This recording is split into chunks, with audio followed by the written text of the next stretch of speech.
All right, we're going to shift to some international news. We've got some breaking news now that we're following. Israel says it has begun a limited ground incursion called Operation Northern Arrows against Hezbollah targets in Lebanon, and that its air force and artillery are supporting the ground forces with military strikes. Israel's military says it will be focusing the offensive on the border area of southern Lebanon. And this news comes just hours after another Israeli airstrike hit the southern suburbs of the Lebanese capital. This is just hours before. This time now it's near the airport. Israel issued a warning ahead of the attack for people to evacuate from the densely populated area. The latest developments follow days of escalation, including Israel's killing of Hezbollah's leader.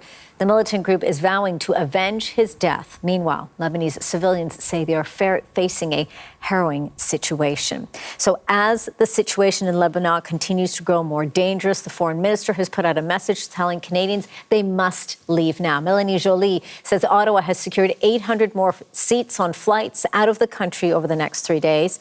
And those flights are available to Canadian citizens, permanent residents, and their immediate family members.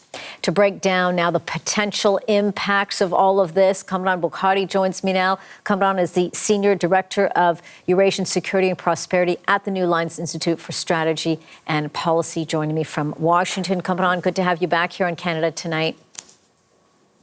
Thanks for having me, Angie. I want to get your impression right now, the breaking news that we're just following now. It seems things are moving as the Israeli military has warned, these ground offensives. Correct. But I think that the key thing here to bear in mind is that the Israelis are mindful of the 18-year experience they had between 1982 and the year 2000 when they were occupying large tracts of Lebanon. And that experience isn't something they've forgotten. So this time around, as I understand it, this is a limited operation designed to make sure that the Hezbollah offensive capabilities in the south, just north of the border, are neutralized and cleared, and there will be some form of a buffer zone in place. But I doubt that in the early stages, unless it becomes absolutely necessary, that the Israelis would want to expand the scope of their ground offensive so deep into Lebanon and set themselves up for attacks, guerrilla attacks or insurgent attacks. Looking then on the other side then to Lebanon, to Hezbollah, what are you watching for there? So I'm looking at a number of things. One is just how much of a force they bring to bear on the ground to attack these incoming forces that are coming over the border and trying to establish that buffer zone, security zone.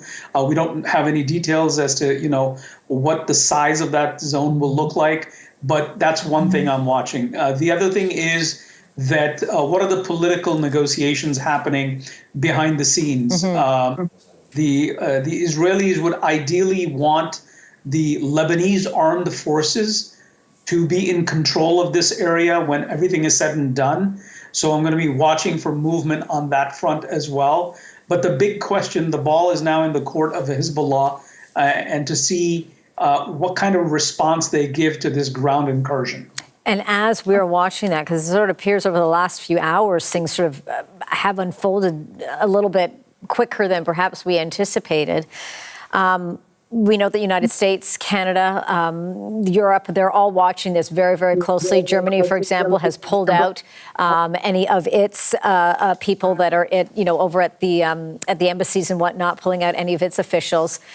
On the international front, what are you looking for? We know calls for a ceasefire have been very direct. We heard that from President Joe Biden. We've heard that from France as well. Canada has been calling for it as well. Can the influence of the international community have an effect? Could we be looking at a potential ceasefire down the road?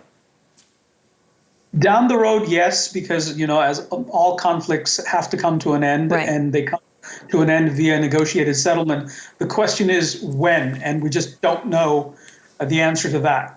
And so I think the United States, given its own experience in Iraq and Afghanistan, in recent years and decades is concerned about mission creep, that it's not the intent of the Israeli Defense Forces to go too deep and to maintain a long-term presence. But there are a lot of assumptions built into that objective.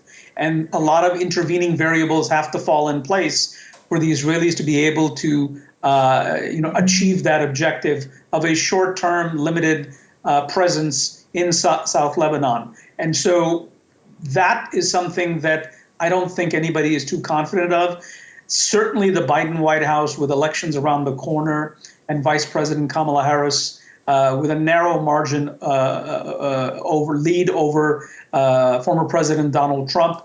All of these things are part of the calculus. They don't want a war that could affect the outcome of the election. What about Iran? What are you watching for there? I think Iran has made it clear that, and it's not going to directly get involved. The question is, what kind of guidance, what kind of advice is it giving? What are the, what are they telling Hezbollah to do? And of course, this is a difficult situation. You can't, if you show your cards, in other words, if the Iranians actually intervene in some shape or form, directly or indirectly, what they risk is exposing their weakness even further, more so than that has been already come to light.